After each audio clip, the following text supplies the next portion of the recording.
राज्यातील मराठा समाजाचं आर्थिक आणि सामाजिक मागासलेपण तपासण्यासाठी राज्य मागासवर्ग आयोगानं हाती घेतलेल्या सर्वेक्षण मोहिमेला आता आजपासून सुरुवात होतीये। 8 दिवस चालणाऱ्या या मोहिमेमध्ये सुमारे 2.5 कोटी मराठा आणि खुल्या प्रवर्गातल्या कुटुंबांचं सर्वेक्षण करण्यासाठी तब्बल 1.25 लाख प्रगणक आणि अधिकाऱ्यांची नियुक्ती करण्यात आलेली आहे। 23 ते 31 जानेवारी दरम्यान 36 जिल्हे, 27 महानगरपालिका आणि 7 अर्धसैनिक वसाहती यांमध्ये हे सर्वेक्षण होणार आहे। या सर्वेक्षणाची रूपरेषा नेमकी कशी आहे याचा आढावा आपण घेऊया।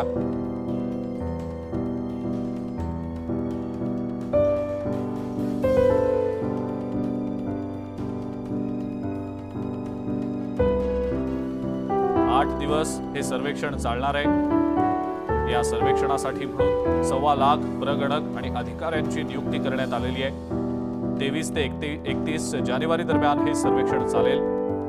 36 जिल्हे, 27 पालिका आणि 7 अर्धसैनिक वसाहतींमध्ये हे सर्वेक्षण केलं जाईल। या सर्वेक्षणादरम्यान 183 प्रश्न हे विचारले जाणार आहेत। नेमकं या सर्वेक्षणामध्ये काय काय विचारलं जाईल, काय नेमके प्रश्न असतील ते पाहूया। व्यक्तीची संपूर्ण माहिती, कोणत्या प्रवर्गातील आहे याची माहिती,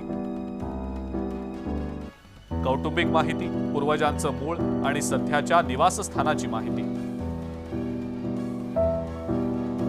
आर्थिक स्थितीच्या संदर्भामध्ये उत्पन्नाचे स्रोत, घराचं क्षेत्रफळ नेमकं किती याची माहिती, कर्जासंबंधीची माहिती, महिला इतरांच्या घरी धुणीभांडी करायला, झाटोट करायला जातात का, स्त्री पुरुष गुरंढोरं चरायला नेण्याचं काम करतात का, कुटुंबाचं स्थलांतर झालंय का आणि झालं असेल तर ते नेमकं का झालं, कोणत्या सरकारी योजनांचा लाभ घेतला आणि वैद्यकीय उपचारासाठी नेमकं कुठे जावं लागतं, असे काही प्रश्न या सर्वेक्षणादरम्यान विचारले जाणार असल्याची माहिती मिळते।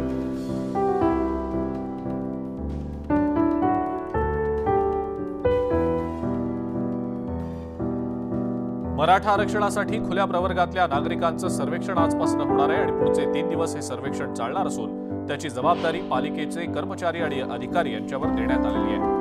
रुग्णालयातील कर्मचारी आणि अधिकाऱ्यांना सुद्धा हे काम करावं लागणार असल्यानं आरोग्य यंत्रणेवरही याचा परिणाम होण्याची भीती आहे। तसंच शिक्षण क्षेत्राला सुद्धा याचा फटका बसू शकतो।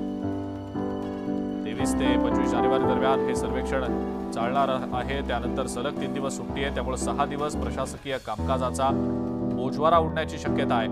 पालिकेच्या केईएम, नायर, शिव आणि कुपर या वैद्यकीय महाविद्यालयांसोबतच उपनगरीय रुग्णालयातील 75% कर्मचारी आणि अधिकारी सुद्धा 3 दिवस सर्वेक्षणाचं काम करणार आहेत। त्यामुळे 3 दिवस रुग्णालयीन कामकाजावर याचा परिणाम होणार आहे।